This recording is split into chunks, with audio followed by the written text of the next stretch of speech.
Coucou tout le monde, bienvenue dans ce nouveau live du lundi matin, live coup de boost du lundi. Et aujourd'hui, j'avais envie de vous parler d'un de mes sujets préférés et pour moi d'un des piliers fondations des accompagnements, les 5 raisons de définir son client idéal. Pour moi, le client idéal, c'est un des piliers de l'offre signature. Je vous expliquerai pourquoi. Et c'est vraiment pour moi la première ou une des premières étapes à faire avant de créer ses offres, avant de communiquer, c'est d'aller vraiment voir qui est son client idéal pour pouvoir avoir une communication, des stratégies, vraiment des moyens de faire qui soient adaptés à notre client idéal et pas d'aller partout finalement et de perdre beaucoup d'énergie et de temps à faire du contenu, à faire des prospections, à faire du réseautage au mauvais endroit parce que justement on n'a pas défini notre client idéal et ça peut créer beaucoup de frustration parce qu'on reçoit souvent peut-être des likes, des retours positifs de ce que l'on fait, mais pas de réelle conversion, pas de réels clients parce que on s'adresse à beaucoup de monde, peut-être pas assez ciblé, ce qui fait que les gens ne se sentent pas vraiment concernés par nos offres. Pour moi, il y a cette image toujours un peu du médecin généraliste et du spécialiste. Et c'est un peu ça de connaître son client idéal, c'est passer du médecin généraliste, du thérapeute généraliste, au professionnel, au thérapeute spécialiste dans un domaine avec un client idéal qui va répondre à des problématiques cibles par son offre signature. Alors j'avais envie de commencer ce live déjà par vous partager 5 objections que je reçois le plus souvent quand je parle du client idéal et que moi-même j'ai eu parce que trouver un client idéal, se mettre sur une problématique, ça demande de faire un choix. Et c'est pas évident de faire des choix. Et j'ai envie de dire aussi que c'est important qu'il y ait peut-être des thérapeutes généralistes, comme c'est essentiel qu'il y ait des médecins généralistes et des spécialistes. C'est important qu'il y ait des thérapeutes généralistes et des spécialistes. Les objections que j'entends le plus souvent, première objection que moi-même j'ai eue et qu'on est venu me dire qui a mis beaucoup de choses en question, c'est mais pourquoi je devrais me limiter à un seul client alors qu'il y en a tout plein? Je vais passer à côté de plein de clients potentiels. C'est me freiner, presque me saboter pour certains. Alors ça, c'est la première grande croyance que vous pouvez travailler. Le premier frein, c'est de vous dire que non. Vraiment, plus vous allez définir votre client idéal, plus vous allez attirer à vous les bonnes personnes, plus vous allez pouvoir créer des offres qui convertissent parce que vous savez, le parler à tout le monde, c'est parler à personne. C'est la même chose. Et vous allez pouvoir vraiment attirer à vous des clients avec qui vous aurez du plaisir à travailler et qui correspondent aussi à ce que vous pouvez leur donner. Et ça va aussi vous permettre de vous positionner sur le marché de tous les coachs, de tous les thérapeutes, de tous les professionnels qu'il y a, de vous démarquer sur votre marché quand vous allez vous présenter, quand vous allez aller prospecter. Vraiment, dites-vous bien hein, qu'il y a assez, vous savez, l'attente qu'il y a chez un spécialiste, et quand on a besoin d'un spécialiste, on y va. C'est pas parce qu'on est spécialiste qu'on a moins de clients qu'un généraliste, hein. Et ben, c'est la même chose pour vous. Donc, c'est la première croyance à couper, de se dire, hein, mais je vais me fermer des portes. Au contraire, vous allez en ouvrir parce que vous allez être reconnu dans votre domaine. La deuxième objection que j'entends souvent, c'est, mais est-ce que si je mets un client idéal, je vais exclure des personnes qui auraient pu être intéressées par mon offre? Et j'ai envie de vous dire non, parce que ce qui va se passer une fois que vous avez défini votre problématique, votre niche, votre client idéal, c'est que les personnes qui répondent à cette problématique vont venir vers vous, mais ça ne va pas empêcher que d'autres personnes viennent vers vous pour vous poser des questions parce qu'ils sont peut-être intéressés par votre offre. Et à ce moment-là, c'est vous qui allez vous mettre en position de leader, en position de chef d'entreprise et voir si vous pouvez répondre à la problématique de cette personne ou non, parce que ça n'est pas votre domaine. Si je reprends mon image du médecin, c'est la même chose. Le généraliste, à un moment, on va vers lui, il nous ausculte et il répond, soit il dit, bah, écoutez, vous avez tel ou tel symptôme, je peux vous recommander tel ou tel médicament, ou je ne suis pas en compétence de savoir ce que vous avez, on va aller voir des spécialistes pour aller plus loin. Et vraiment, c'est la même chose ici.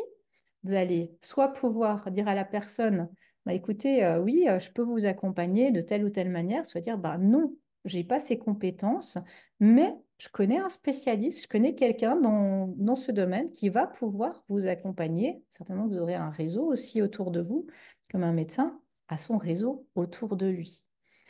Troisième croyance souvent limitante, c'est que ah, mais je vais faire tout un travail sur mon client idéal et il va sûrement évoluer ou changer, ou mon client va changer. Bah, j'ai envie de vous dire oui, c'est évident et c'est une certitude que votre client idéal va changer, comme vous, en tant que professionnel, vous allez changer. Vous n'êtes pas le même professionnel thérapeute qu'il y a 6 mois, qu'il y a une année, qu'il y a 5 ans. Votre client, ce sera la même chose. Votre client va évoluer et votre positionnement également va évoluer au fil du temps.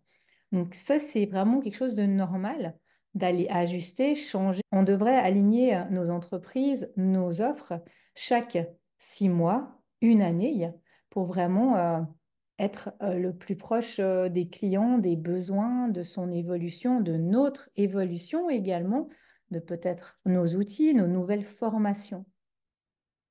La quatrième objection que j'entends souvent, c'est mais moi, je m'adresse à un large public. Comment je vais pouvoir définir un client idéal unique? Ça me paraît impossible, voire vraiment compliqué pour moi de le faire. Et bien là, je vous invite vraiment à observer dans votre clientèle, dans votre audience aujourd'hui. Il y a certainement des clients avec qui vous avez plus de plaisir à travailler, ou des clients avec qui vous vous sentez le plus à l'aise, ou des clients qui ont des points communs entre eux, une problématique commune qui viennent vers vous.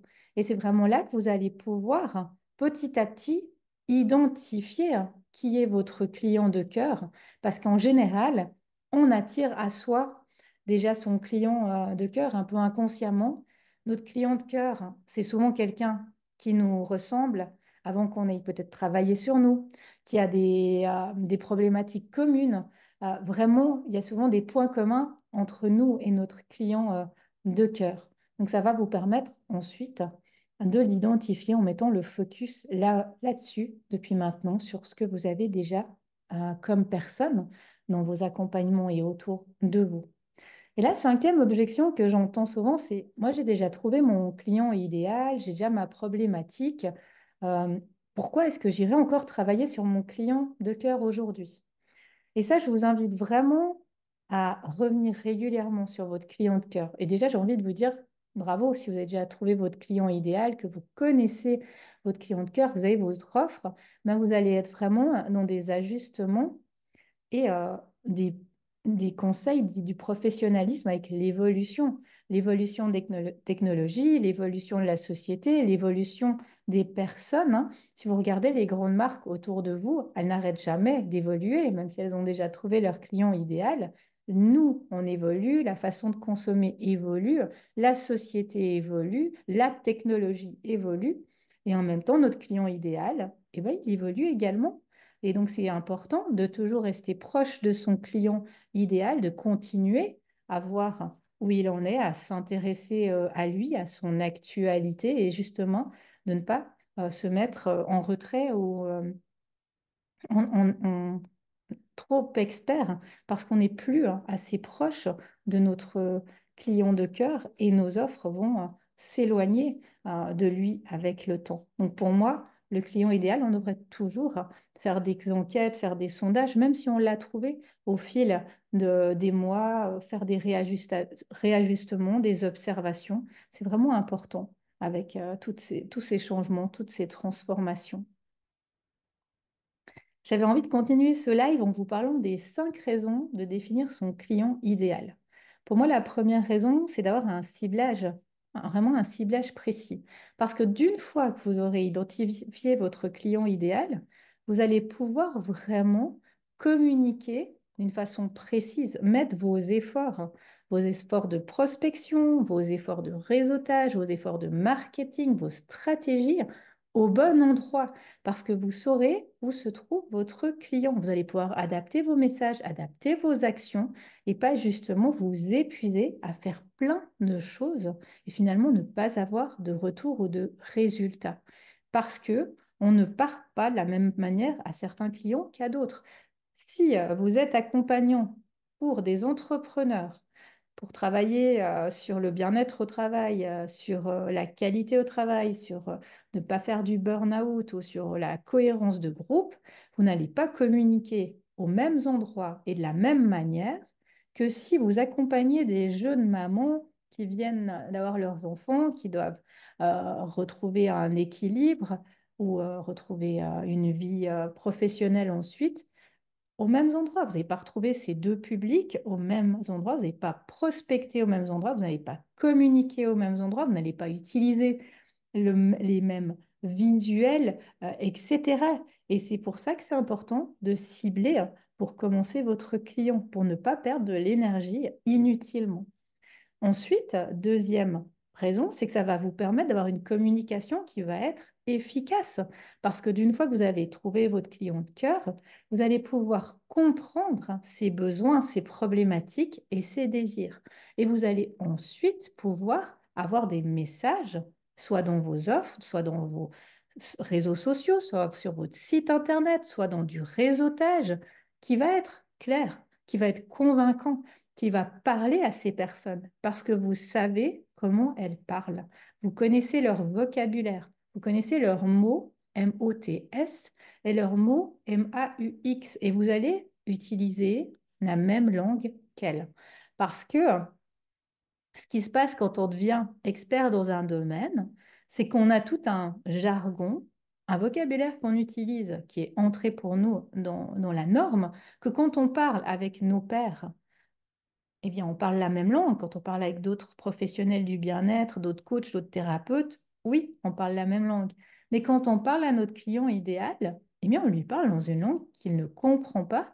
Et si il ne comprend pas, s'ils ne se sont pas concernés, le fameux syndrome de l'expert, eh bien, il ne viendra pas parce qu'il dira, mais en fait, ça ne me correspond pas, c'est trop compliqué, c'est trop spécifique, c'est pas moi. Tandis que si vous vous adressez en connaissant votre public, en connaissant votre client idéal, vous allez utiliser ses mots, vous allez utiliser sa façon de parler, vous allez pouvoir utiliser ses problématiques et vous allez pouvoir le toucher dans votre communication et lui donner envie de venir vers vous parce qu'il va voir que vous allez pouvoir l'aider parce que vous êtes spécialisé dans ce domaine, dans cette problématique-là, que vous êtes la bonne personne pour lui. Troisième raison pour moi, c'est de pouvoir créer une offre qui soit adaptée à votre clientèle. Pour moi, sans connaître son client idéal, c'est impossible d'aller créer une offre signature. C'est un des piliers principaux que je travaille avec les personnes que j'accompagne, d'aller voir son client idéal. Tant qu'on n'a pas son client idéal, pour moi, on ne peut pas créer une offre qui soit alignée. Qu'est-ce qu'on a comme réflexe souvent? C'est qu'on crée l'offre. Après, quand on l'a créée, on va parler autour de soi. Mais on devrait faire l'autre mouvement. Commencer par identifier son client idéal et ensuite créer son offre qui va être adaptée à ce client, avec son vocabulaire, avec ses besoins spécifiques. Et vous allez voir que nos clients idéaux, finalement, c'est eux qui ont toutes les clés de nos offres. C'est en vous intéressant à vos clients idéaux, c'est en écoutant leur façon de parler, leurs problématiques, leurs croyances, leurs objections, que vous allez pouvoir répondre à leurs besoins. Et c'est vraiment là que vous allez pouvoir ensuite créer une offre spécifique, signature, qui va vous démarquer et qui va vous démarquer également de la concurrence des autres professionnels autour de vous dans le bien-être, dans le coaching, dans la thérapie. Parce que vous allez, lorsque vous communiquez, vous adresser à une cible, à une niche particulière, précise, qui va se sentir concernée ou non, hein, puis ça fera aussi le tri des potentiels clients qui vont venir vers vous. Et vous allez pouvoir aussi vous démarquer dans le domaine, dans vos domaines, dans les réseautages, autour de vous, par rapport à vos spécificités.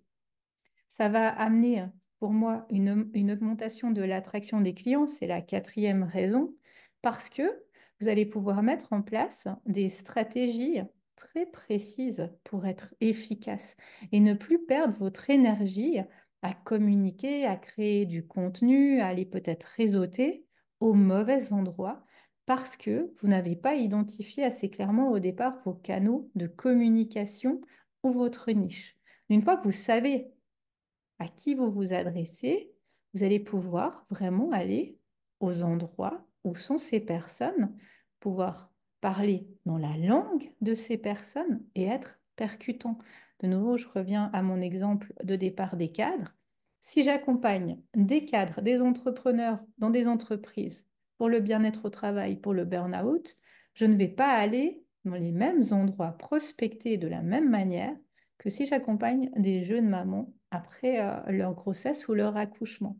Donc, c'est vraiment essentiel d'avoir identifié son client idéal, sa niche, pour ensuite augmenter la conversion, la prospection, la qualité de ce que l'on va amener aussi au niveau du contenu et de la communication. Et pour finir, ma cinquième raison, c'est que de cela, ça va découler que vous allez avoir une plus grande fidélisation et recommandation autour de vous. Parce que vous allez créer une offre signature et une expérience pour un public ou une problématique particulière, ces personnes vont venir vers vous. En tant que professionnel, qu'expert, vous allez pouvoir leur amener des clés qui va amener des résultats, qui va amener une reconnaissance, une réputation qui va vous permettre de ressortir, d'avoir des recommandations d'autres personnes qui auront les mêmes besoins et de prendre votre place dans votre secteur d'activité, dans la société, aux endroits où on a besoin de vous au niveau de votre prospection. Donc voilà pour moi les 5 raisons d'aller travailler sur son client idéal. C'est vraiment dans ma façon de voir les choses, dans ma façon de créer l'offre signature, le fondement, la fondation, l'essentiel à la création de ces offres pour pouvoir ensuite avoir de la conversion, avoir des clients, avoir des résultats, avoir aussi du plaisir à travailler parce que quand on a des résultats, quand on est passionné, on a une autre façon de faire, de travailler. Alors j'imagine que vous vous posez peut-être cette question de l'autre côté de l'écran de comment je vais trouver mon client idéal? Donc, je peux vous donner déjà 2 clés pour vous aider à aller trouver votre client idéal. Premièrement, première clé, c'est que vous pouvez vous poser la question aujourd'hui, qui sont les clients que j'ai dans mon entreprise? Qui est-ce qui vient me voir aujourd'hui dans mon cabinet, dans mes soins, dans mon entreprise? Qui est-ce que j'accompagne déjà? Là, vous allez certainement déjà identifier des points communs entre ces personnes. Ensuite, vous demandez parmi ces clients que j'accompagne, qui sont les clients avec qui j'ai du plaisir à travailler.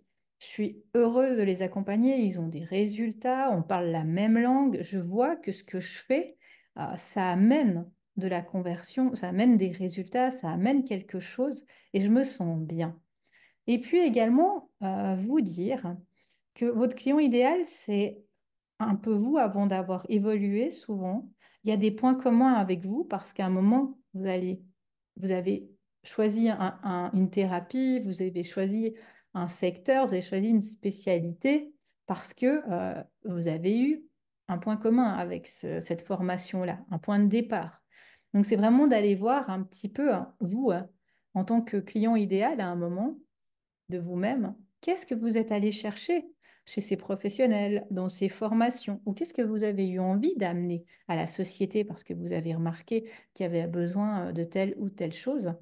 Et vraiment là, vous allez certainement trouver des points avec votre client idéal, des problématiques communes. Et petit à petit, en faisant des recherches, en observant, prenant des notes, écoutant vos clients de maintenant, réfléchissant à vous avant de vous former, d'avoir travaillé sur vous, vous allez identifier les clients idéaux, vous allez pouvoir vraiment mettre votre attention sur leur façon d'être, de parler, sur leurs croyances, sur leurs freins, sur leurs besoins, hein. C'est un peu comme si on était un enquêteur, hein, un observateur de tout cela. Et vous allez pouvoir créer des offres qui sont vraiment alignées à ce qu'ils cherchent et créer une communication vraiment percutante également parce qu'elle répondra exactement aux besoins de votre clientèle idéale. Et petit à petit, mais vous allez ajuster, améliorer, comme je vous le disais, rien n'est statique, on est en perpétuel changement. Donc voilà pour cette thématique de ce lundi coup de boost que j'avais envie d'amener, qui est vraiment pour moi importante. Si vous souhaitez que je vous aide à trouver votre client idéal, n'hésitez pas à prendre un rendez-vous découverte. On pourra échanger ensemble et je pourrai vous accompagner dans son cheminement du client idéal et ensuite de l'offre signature. Je vous souhaite une magnifique journée, une belle semaine et on se retrouve lundi prochain pour un nouveau coup de boost.